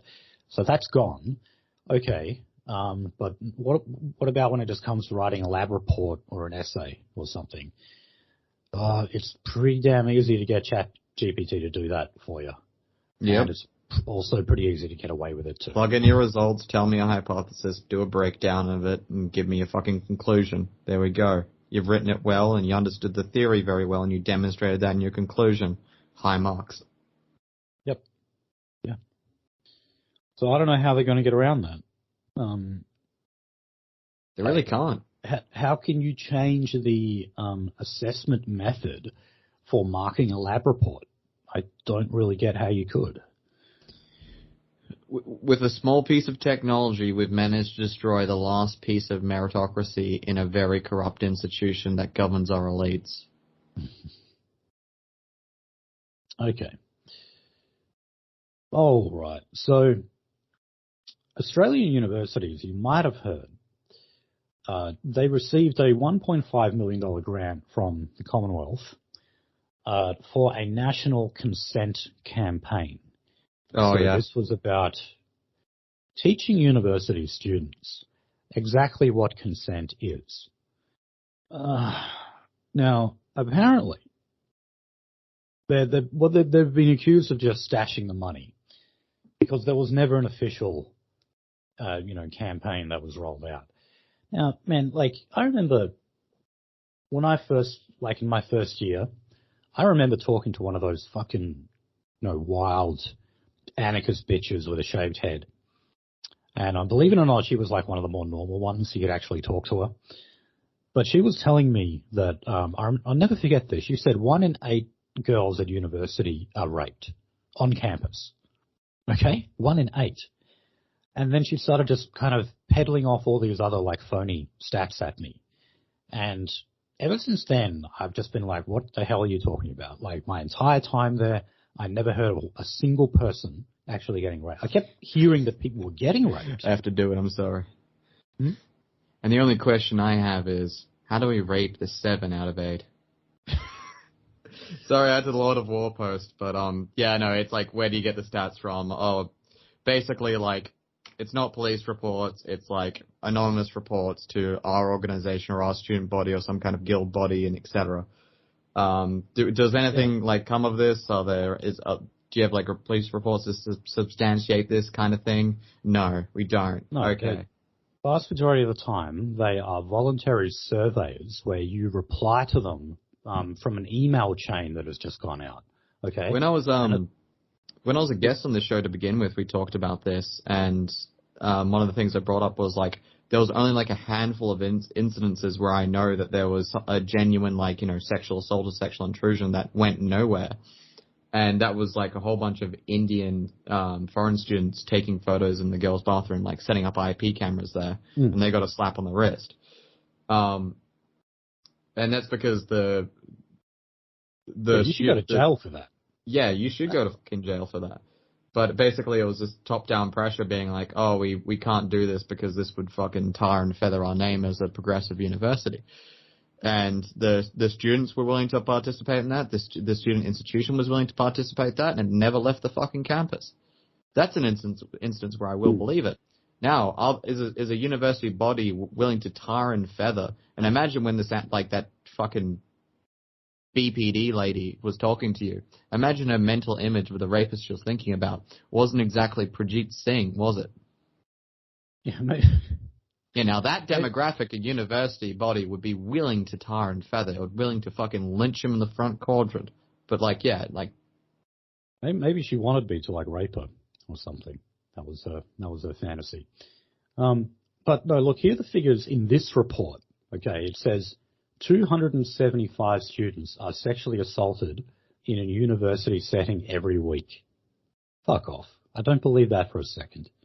Okay, and every time we've looked at these reports, because we have gone through a couple of them, it's one where like an email is simply sent out to a bunch of students and it says, do you want to participate in this survey about sexual assault on campus?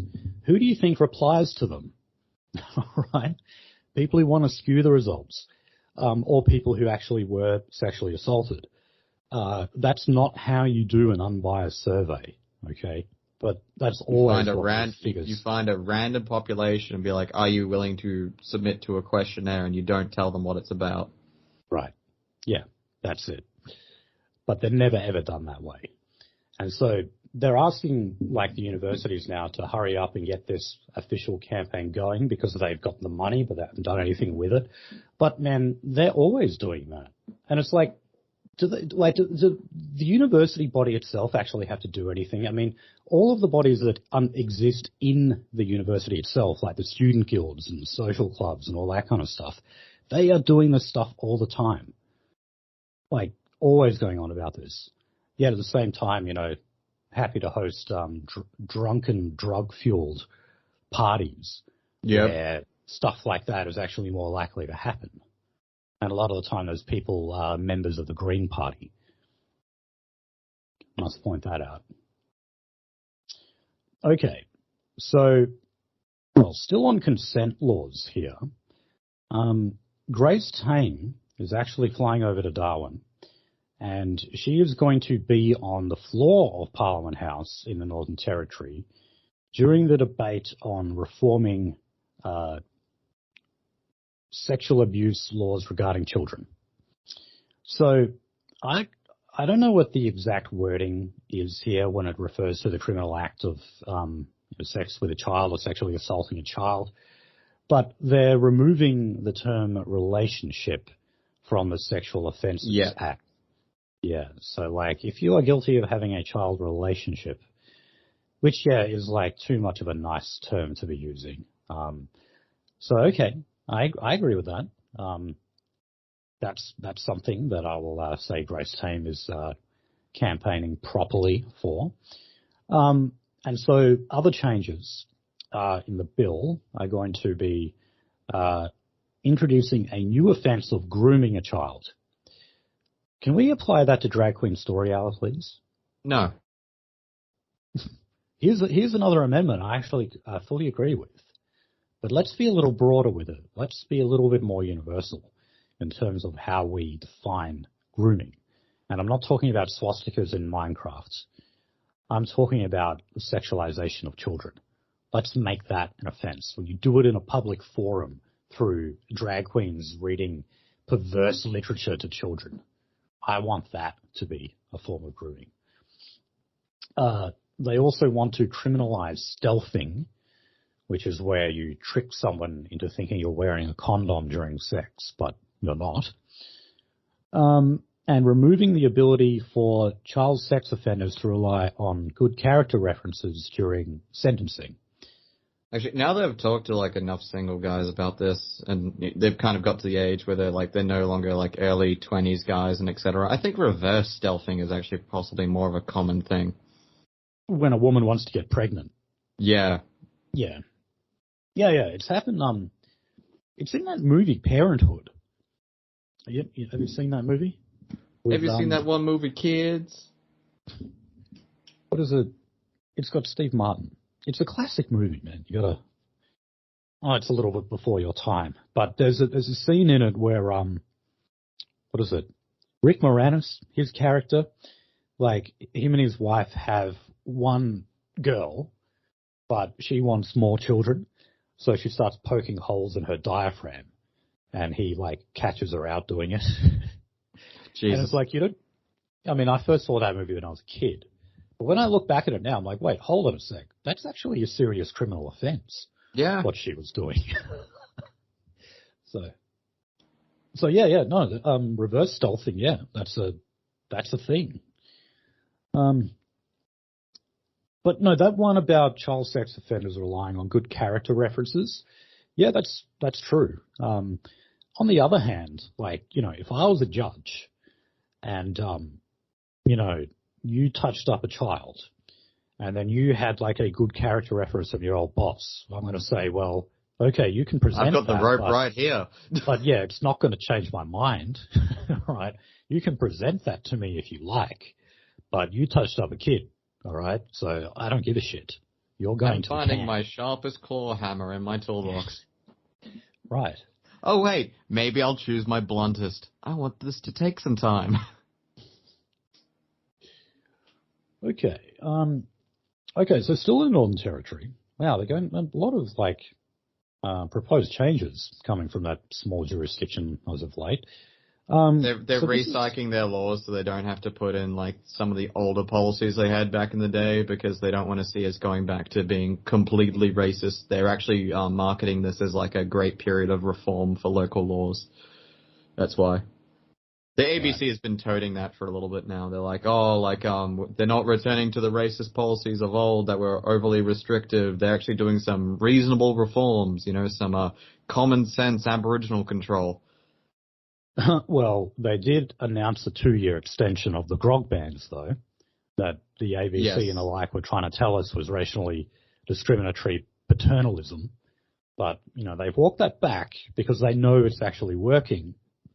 And they want as much support for the yes vote for the voice to Parliament as possible. So, they're willing to kind of leave that aside for the time being. But anyway, these new laws here are to do with people who have impaired decision-making capacity. So in other words, people who, have suffered brain damage or, they can't think properly anymore.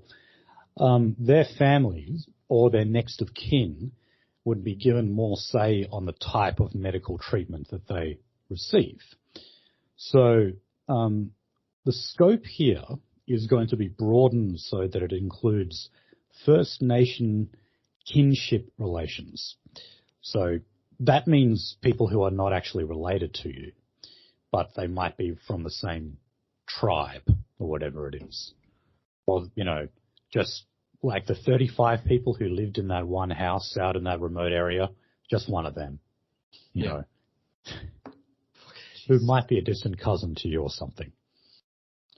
I guess that's fair enough. Because there's obviously cases of some people who are just cannot make any kind of decision who are in that much of a state. So I guess so. I don't know if they're always going to make the best decisions, though. Sometimes, dare I say, that it does have to just be up to the medical professionals themselves to kind of come up with what's best. Well, here's, yeah, I was gonna say, like, here's one of the things as well. It's just like it's like legal grounds on top of that. Technically, like a part of the big legal thing or legal spiel you sign as like a medical professional is like, oh, you have to be like, you're not a judge, you're not a jury, but you may, if you step into those boots, become an executioner. That makes sense? Yeah. I mean, look, I've known, there was one guy I was friends with, like, his family had to make the decision to turn off his mum's life support. Yep. And, yeah, look, I think they made the right decision because she was in a, like, complete vegetative state. If she had any consciousness, it was in, like, a dream form only, and in cases like that, man, I mean, like, if I'm in that situation, turn it off, okay? I don't want to be left on, like, I'm pulling like that. I'm pulling a Diogenes, throw me over the walls of the city, and if you really give a shit about my body being, if you really give a shit about the wolves, then give me a stick. Yeah. I don't want to be left alive in that state. No. So. No, and also it's actually kind of good that we've had decent neurological scanning progression over the past couple of years, because we weren't. Was it a Bobby Shivo? What Shivo was it? Oh, Terry Shivo. Yeah. Oh, yeah, it was a woman. Yeah. Like basically we're really not going to end up in one of those situations again, because we can wholly tell that someone is most definitely fucking brain dead. Right. Me, I can figure that out just by looking into some people's eyes. Yeah, but I mean, I get this sense that, like, everyone who's around my age, like, we're all going to live, like, past 100. And, I say that because, like, it looks like we're going to have Trump and Biden in the next presidential race again. One is going to be 82, the other is going to be 79. You've got Harrison Ford playing Indiana Jones at the age of 81. You've got Paul McCartney at the age of also 81, I believe, still headlining shows. Wow. It's like everyone's able to push on with their careers at these really advanced stages nowadays. And it's kind of... There's going to be a follow-up to that. There's going to be certain... we're living in a world with decreasing high-end industrialization, but the small amount that exists and is progressing at a fast rate. So, yeah, there'll be technologies that are available, but probably just not on the scale that allow us to take benefit of them. Oh, okay. Maybe you won't be. The technology is increasing, but the scale is decreasing. If that makes sense. Yeah. Yeah. Shit. Can you still hear me? Yeah, I can still hear you. Oh, good. Okay. I thought I unplugged my mic for a second there. Okay. Let's go to the Victorian ALP. Right. So, IBAC, they've just handed down a report, and this was primarily on the property developer John Woodman.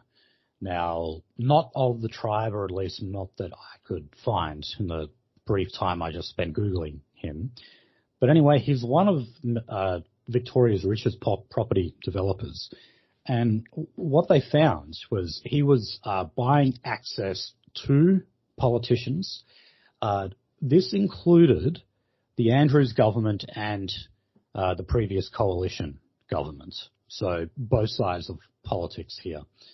And it also found that he was buying access to councillors because, of course, they're the ones who give you the nod when it comes to what developments you're allowed to do. They control zoning laws and stuff like that. So IBAC basically said that everyone was to blame here. It said that there were several councillors who actually directly received bribe money from John Woodman and his company. they haven't recommended criminal charges. However, they are presenting files to the Victorian prosecutor for them to make a decision themselves. So in a way, they kind of are recommending charges. They're just not formally, officially doing it. But they are saying to the prosecutor, hey, here's the stuff to go through. Here's what we found. You decide now if you want to actually lay any charges. So very good chance that would happen. They made a lot of recommendations here as well. One of them was to completely ban developers from being political donors. Okay. Again, John Woodman, he has made huge donations to both sides of politics. Okay. He plays his hand, he plays it both ways. So he hedges his bets and he's always going to get a positive outcome. And it has been shown that in these councils in question, that many of these major development projects that he fought for ended up happening. So, it's classic like cash for access, cash for development. He got it. So John Pesutto and the Liberals are trying to capitalise on this and point the finger at Daniel Andrews. But it's not really working because the report found that the previous coalition government was guilty of this as well. And more than likely were aware that bribery was going on at the council level and just didn't do anything about it. And, just on that note, I might just skip ahead to the donations topic that I had here, just considering we're talking about that now. But our Teal candidate in the seat of Curtin, Kate Cheney, so that used to be Julie Bishop's old blue ribbon seat. So the seat of Curtin is like our Kooyong here in WA, or our Wentworth. Like blue ribbon for decades for the Liberal Party, and then it turned teal. But anyway, what this woman wants to do, I think, is actually pretty good. So she's going to introduce a private members bill that is aimed to reduce the financial influence of developers and improve transparency. So this would mean that if a company were to be given a Commonwealth grant or a what's the word I'm fucking looking for here? Contract. God, why did it take me that long to spit that out? If you're given a government contract, you should not be allowed to make donations to a political party. And also, conversely, if you have made donations to a political party, you would be excluded from the tender process to be awarded a government contract. Okay, that's good. I agree with that. Because as we always say, you don't have to make it a formal arrangement to get something in return when you give them money. If you give someone $500,000, give the Liberal Party $500,000, and then you say to them, we might give you another $500,000 next year, well, what does that mean? Okay? They obviously want something for it. So yeah, and maybe if they had those kind of laws already on the books in Victoria, this whole mess would not have happened. And by the way, it did find against one of the councillors who ended up committing suicide. Remember that one? It was a woman. Yeah. She was named in that she was going to be investigated. As we know, these investigations are quite public. She ended up killing herself over that. Look, I don't know how bad it was, but IBAC did say that she was involved in this, in some form. That doesn't mean she was necessarily took bribes from John Woodman, but apparently she was a party that played a role in this in some capacity. So. Okay. So, Anthony Albanese was just in New Zealand. So he was there for a couple of days. He met with the new New Zealand Prime Minister, Chris Hipkins, because, of course, Jacinda Ardern has stepped down. So he's supposed to be a progressive warrior, just like Albo. But he also met with the opposition leader, Christopher Luxon, who's many people are already predicting he's going to win the next election. So Albo is saying that in that case, if he were to have a conservative counterpart over in New Zealand, that would not affect our relationship with the country. Yeah, I'd say so. And they're actually going to the polls in October, so not very long away at all. All right. See how that rolls. I think Labor's probably on the way out as well. Yeah. As commentators. Okay. You can only survive so many shit-ups, even if you're a control party. So here's some of the other things, though, that were like the kind of things that Albo and Chris Hipkins were talking about. For example, passport-free travel between Australia and New Zealand. So they're saying that just invade them already. Yeah, I mean, look, you do that, you are effectively making New Zealand the seventh state of Australia. I mean, it's just you're not collecting taxes from them, but you're allowing free movement. You're allowing free movement, free commerce to a degree, and you're not collecting. You're still allowing a small sovereign body to collect tax on all revenues. Yeah, like just invade them and then have the Aboriginals and the Maoris fight over who's the real natives. Yeah. So, there's also other things like it's easier for them to get the dole. It's easier to get them certain visas. And in the case of Australian citizenship, they don't even have to be a permanent resident. They can just be here for a few years on a temporary visa and then move straight away into citizenship. So they get a lot of perks.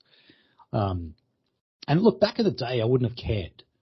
But now it's just like all these fucking islanders flood to New Zealand and then they come into Australia. It's that transitory. The Pacific Island to New Zealand to Australia pipeline, That's what it is. The KFC pipeline. Yeah. The I am going to eat an entire family meal from KFC by myself pipeline. Oh, wow. Oh, okay. Here's another thing that, of course, was brought up, was we keep dumping our criminals on them, apparently. Well, I'm sorry. I want to keep doing that because they tend to be Maoris or islanders who never bothered to actually take out Australian citizenship. They still have New Zealand citizenship, and then we just send them back. But look, you can do it with Aussies too. Everyone should just adopt this hardline policy, and then you end up making it very, very difficult for these people to... I am completely okay for the CCP coming over here and black-bagging their criminals too. Right. Yes. Yeah. I mean, China actually does a better job than we do at extraditing Chinese criminals back to China. It's amazing, but they do. And that's why, I'm willing for them to live in this sort of like two-tier police force if that's what they're doing. I'm willing to do that. But no, I mean, you make things, you put incentives in the system, is what I'm saying, and you put downward pressure on crime. If New Zealand would just kind of adopt the same deportation laws that we do. Now, New Zealand, of course, are still committing to be completely nuclear free. So, they're warning Australia that we don't like your submarine deal, for example. Yeah. But that's not going to mean anything, really. They are going to discuss that at the ALP National Conference, but nothing's going to change there. So, look, one of the big ones was The Voice. So Chris Hipkins is trying to tell us, because they have a constitutionally enshrined voice to Parliament, they have the advisory board, and they have a treaty as well. They had the treaty before the voice to Parliament. He's trying to say, well, actually, New Zealand is a success story. You actually just have to look at us and our example. That's what he said. And say, it's okay, Australia, do it, because it's worked out very well for us. No. It's emboldened Maori activist groups to destroy property. If they don't actually get it back themselves, or if they don't get some sort of form of rent-seeking from it, they declare it to be Maori land, and then they just go on and they terrorize the owner and destroy property, and the cops don't do anything about it. Okay. Jesus fucking Christ. All right. Just a few more stories. So, Craig Kelly, he had a civil suit taken out against him by the Australian Electoral Commission. This was arguing to do with the authorization messages on his campaign posters. So the ones that say, like, you know, authorized by Craig Kelly, blah, blah, blah, that kind of thing. When you hear that quick voice, you still have to have small writing on campaign posters outlining that. Well, he used size 8 font, and apparently that was too small. That's been thrown out. They just the judge basically said to the AEC, "This is a waste of fucking time and money. Why are you going after him for something like this small?" And more to the point, Craig Kelly pointed out that there were plenty of other minor parties and independents who were printing it with either the same small text or even smaller. So it was selective. Fuck. They were going after Craig Kelly because they don't like him. Okay. All right. So the Minns government in New South Wales has denied that they have lost control of crime in Sydney, particularly in southwest Sydney. So I was watching 7:30 last night. There's been another round of drive-by shootings. This time, I think, mainly outside people's houses. As we know, they like to also target daycare centres and gyms. They tend to be favourite spots. But one of the guys who was recently shot was actually a lawyer, right? But he was a Lebanese lawyer, criminal defence lawyer, all right? So they were interviewing this other criminal defence lawyer, and he started going, "Oh, we got so much in common, like we're same nationality, same religion, and all this." Yeah, they're Lebanese Muslims, right? And some of them, the ones who have a little bit more brains, they go into law. You know, they go through the effort of getting a law degree and everything, and they just go into bat for their criminal buddies who are up on all sorts of charges. So this lawyer, you know, obviously just pissed off the wrong people. He was defending crooks that other crooks had a grudge against. They went after him. His lawyer friend on 7:30 report, though, they asked him, they're like, "Do you have any idea why someone would target him?" And he goes, no idea at all. Oh, fuck off. Dude, there were so many fucking aggrieved parties against this dude. Like, okay, like, let's fucking take the most, like, left-wing stance we can on this dude. Let's be the biggest fucking gaping anus homosexual we can on this. And say that because he defended terrorists, some, like, right-wing extremist shot him. There we go. He was literally famous for defending people who were planning attacks, terrorist attacks, in Australia. Oh, okay. Oh, you know about this guy, do you? Yes. Okay. I didn't really get the details. They didn't really give it to you in the 7:30. It was both a criminal and ethnic lawyer, criminal lawyer. Yeah, he represented Lebanese Muslims.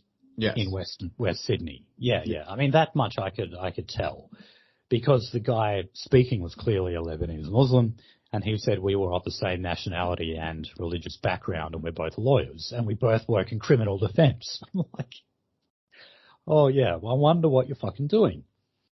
So anyway, they did have an interview with the police chief, Weinstein. We've talked about him before. Oh, there we go. Yeah. We got another Arabian ethnicity. That lawyer who was shot, that was outside his house, by the way, I think in the early hours of the morning. His name is Mahmoud Abbas. That's the name of the PLO leader in Palestine. I just thought that was funny. Oh, Jesus. But yeah, look, he's saying that as of yet, the police are not demanding any, like, new or special powers at the moment to get this under control. And the New South Wales government, in claiming that they have not lost control, have not announced anything either. They've just said that they've instructed the police to, go after the culprits of these shootings and prosecute them as soon as possible. No, they've lost control here. And Weinstein did say that when it comes to these kind of shootings, it's about drugs. It's about criminal gangs and their control of the drug trade and their turf. And in the southwest of Sydney, it's almost exclusively Lebanese. Yeah. You get other parts of Western Sydney, like I remember we covered it at the time, what they call the Postcode wars, where you've got other rival groups, but they tend to be from other Middle Eastern ethnicities, and increasingly Maoris and Islanders as well. Yeah. And they got a huge problem with that in Queensland. Like Islander crime, Islander gangs are a huge problem in Queensland. Talking about New Zealand, fucking Maori bikies just reign free over there. Like you have to be in a bikies what? Sorry, reign free over there. They're just not fucked with. So again, you have to go to a particularly seedy place to go to a bar where like bikies are not fucking immediately excluded, and then you have to ask yourself why the fuck are you there. You go down Main Street, any town in New Zealand, you'll see the fucking mongrels, and you'll see like all the other types of fucking Polynesian bikie gang rolling around, sometimes threatening people. Yeah, New Zealand has the highest rate of gang membership in the world. And it's mainly because of, what you're talking about, those Maori biker gangs. Yeah. One of whom use the swastika. Yeah. I think it's the mongrel mob. Is that what they call it? Mongrel mob, yeah. Yeah, they use the swastika. It's fucking stupid. That's why if you watch like the Once a Warriors movies, you'll see guys with like swastika tattoos. These Maoris with swastika tattoos. Okay. All right. Now, would you believe Mexico actually kept out a huge stash of drugs from entering Australia? Oh, yeah. I couldn't believe this, but these were Mexican Marines, so from the Mexican Army. They actually found this huge shipment on a Liberian-flagged vessel that had 7,200 bottles of liquid amphetamine. So I think what you do is like you solidify it later and then you like break it up, if I remember from Breaking Bad. Liquid amphetamine is basically just the non-polymerized solute state of it. There's like a handful of processes that need to be done after that, but like it's high school chemistry from that point. I'll put it that way. Okay. Well, yeah. So 7,200 bottles of that, which translated into over 124 tons of methamphetamine. So you're talking, obviously, multi-million dollars worth here. So that is an enormous stash. I don't think it's the record, though. It doesn't say it in this article, so I assume it's not the record. But it was marked as artisanal mezcal, which is an alcoholic beverage made from distilled. Yeah. That's from fermented. Oh god, it's like a fron plant in fucking South America. It says agave. Agave, yeah. Agave. Okay. Yeah, but they cut the fronds off. They fucking basically dry it in the sun a little bit. Then they mash it up. Sometimes add a little bit of extra cane sugar in there to get the fermentation going, and distill it out. And then it's mezcal because it's from a very specific region, kind of like champagne. Otherwise, it's just basically called high-end tequila. Right. Okay. Well, I guess I would say, all right, hats off to the Mexican Army. Usually they facilitate the importation of drugs, but honestly, I'd rather have mezcal than meth. Okay, so what we got here? Oh yeah. Now, to WA crime, talking about youth detention again, just quickly here. The Children's Court is run by Hilton Quayle, who's a piece of shit, as was Judge Reynolds, the last guy from the children's court. But one of his most recent sentencing, this was of a 14-year-old boy with a very lengthy criminal record. He just got handed a 12-month detention sentence, which means he'll only serve 6 months, I should add. Hilton Quayle actually said that he would have made the sentence longer, but he's taking into account the circumstances of the harsh conditions of Banksia Hill. Okay? So what he's doing, he's admitting that he is giving them lenient sentences because he feels sorry for them going to Banksia Hill because it's not a nice place to be. That's kind of the point, Hilton. Might have a dude on the inside there in a little bit, so might be able to get some actual on-the-ground information about that place. Oh, okay. But I can't believe he was actually this brazen to come out and say that. Because, in a way, he's like holding the government to ransom. He's like, I'm going to keep giving lenient sentences to criminals until you meet my demands of how I think you should run Banksia Hill. That's effectively what this guy has done, right? Now, this is the kind of behavior that should get you sacked, doing something like that. It's that egregious. That is infuriating. Okay. And so lastly, in the Northern Territory, police officers are now able to wand people. So they're, like handheld metal detectors. And that is wand them for knives and other weapons in certain public places. So that legislation passed last week on Tuesday. And, it was because of the death of this guy who was only 19, Declan Laverty, who worked at a bottle shop. He was stabbed to death by a rowdy Aboriginal there. Yeah. Now the union involved in this, which I think is the hospital, like the MISOs, the miscellaneous union, they basically said that they don't have any confidence in these new laws. They said what the issue is that there wasn't enough security, or there just wasn't enough like other staff. Said like very often it's common to say, in terms, you're at these bottle shops, you have like one person at the till, and then you'll have one person on the floor.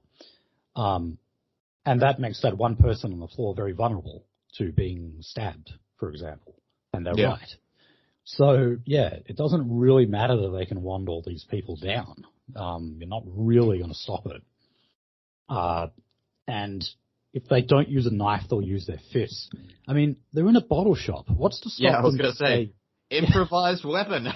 Yeah, grabbing a bottle and smashing it, and then boom, you've got a very deadly weapon in your hand right there.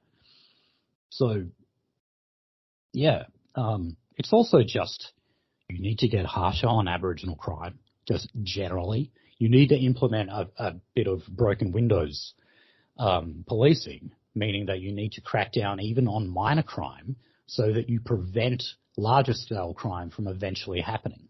Would you call it that's a broken proven long neck to work. policy? It does work. Okay. Would you call it a broken long neck policy? Yeah, it could well be it. Okay, that'll be the show title.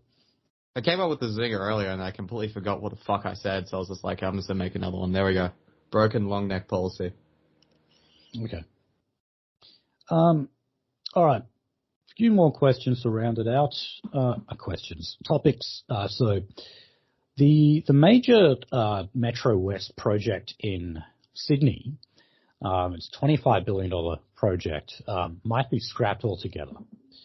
So this was supposed to see the travel time between Sydney CBD and Parramatta slashed to about 20 minutes. Now, the Minns government's only been in power since March, but they've already made a number of statements to suggest that the project is not going to go ahead. So Chris Minns said, when we were elected in March, it was revealed to us the actual cost of that project is now $25 billion. It's been reported by Infrastructure New South Wales to us that the chances of it coming in for that amount of money are very slim, almost impossible. I'm faced with a situation where the project is nearly 60% over budget. It hasn't begun yet, and the original timeline, which would be a completion date in the mid-20s, is obviously not going to happen. Okay, comments like that, I don't think you're getting this project, New South Wales. Yep. They're scrapping that one. Okay, so on to immigration, foreign workers, and refugees. Yeah, brown people. Yeah, well, brown people with AIDS. So there are now renewed calls, and yes, this has been a thing for a while, calling for reform to our immigration system to allow people who have the AIDS virus to come into Australia, right? So apparently we're right behind the trend here. Australia is one of only about 40 countries in the world that has visa restrictions for people who have HIV or AIDS. And yeah, rightly so, we do screen these people out, or at least we make it harder for them to get a visa if they have that. And a range of other illnesses as well. If you've got tuberculosis is another one like that they're strict on.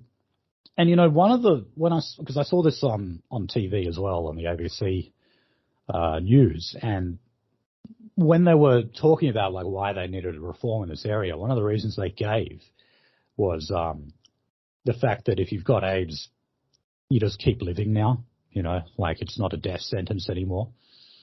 So they're effectively saying, look, it's not so bad anymore. So just let them in. You know, it's the same thing when it comes to donating blood. They're like, oh, it's not such a bad thing. And who the hell are you to say that gay men are more likely to carry it? Just let them donate blood, will you? Oh, my God. What are we opening ourselves up to here, you know? AIDS. It's like, yeah, literally fucking, like the brown people flooding your country is not enough. Now we're going to send fully posed up brown people to your country instead. Okay. I want to slam my fucking head against a wall.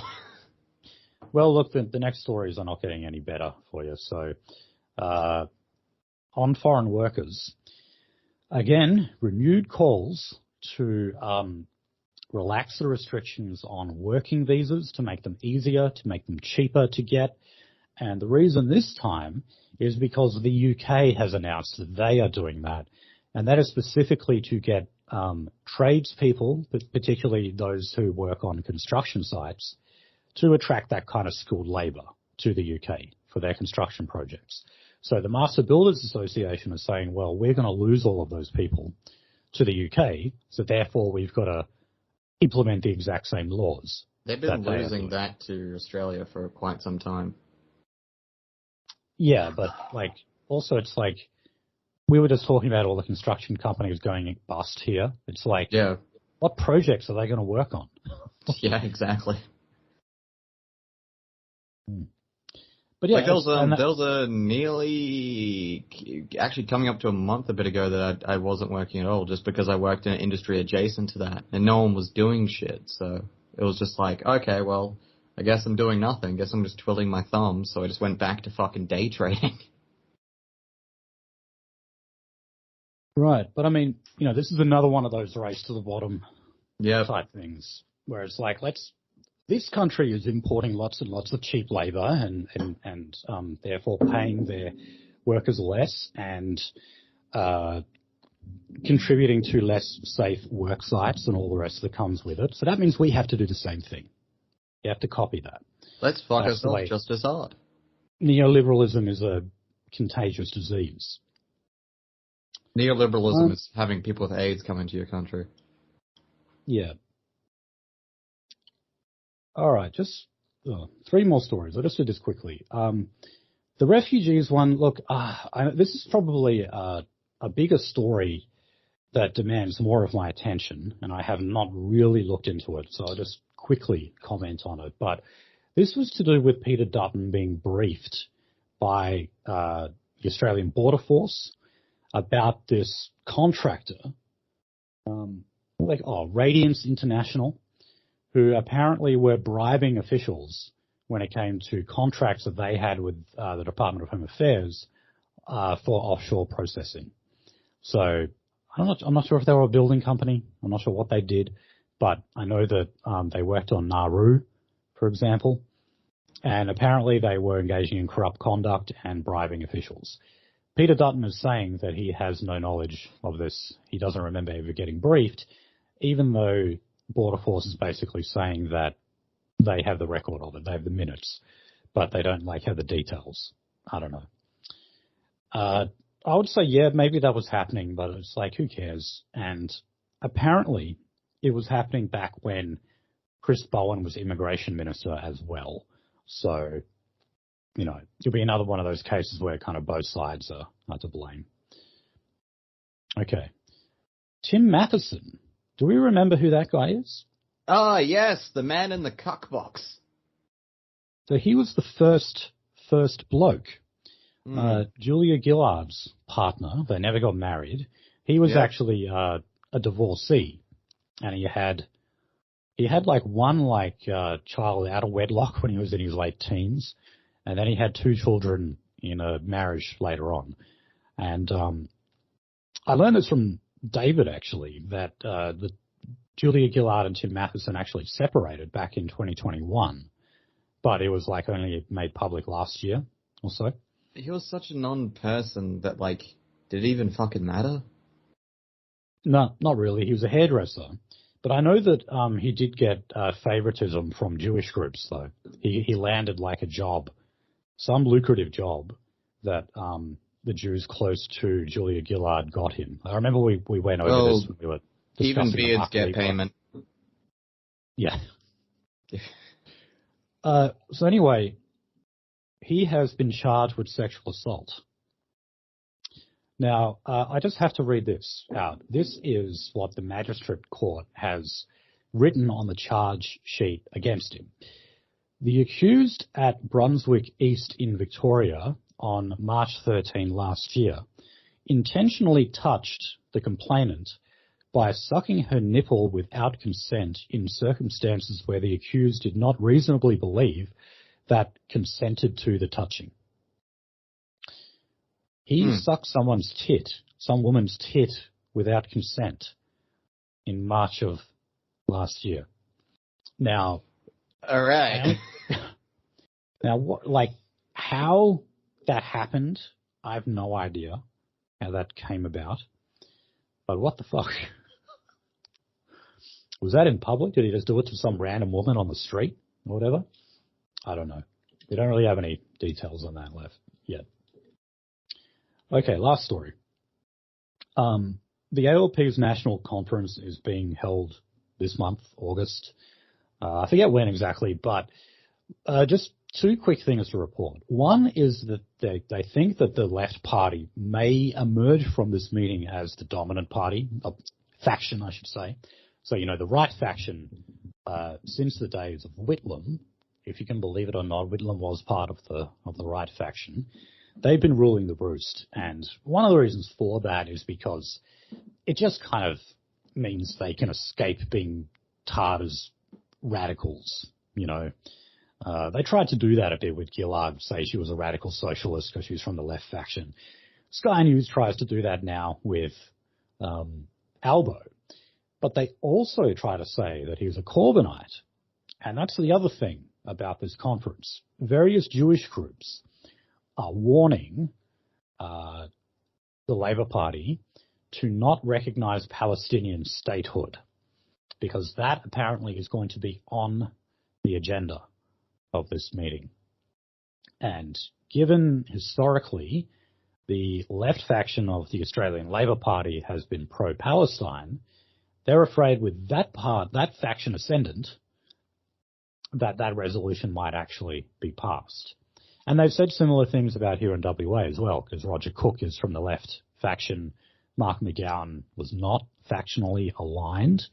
Yeah. So, yeah, they're feeling this kind of Nazwol anti-Semitism is brewing in Australia. But I think that's just classic Jewish paranoia. What's that? I wish it fucking was. Yeah, but it's not. And by the way, I'm going to predict it right now. No, they will not make that resolution. I bet they won't. There'll be people in the party who want it, but I don't think they would actually do that. Okay, cool. So, thank you for listening, guys, to that latest episode of The Race is War. Please check us out at theracer.biz. We will also, for the next little while, until we tell you otherwise, be doing XYZ Live on Wednesdays again. So we should be joined by Ryan Fletcher for that for you, Wednesday, 9 p.m. Eastern Standard Time. So look out for that. Thanks for listening, and we'll see you then.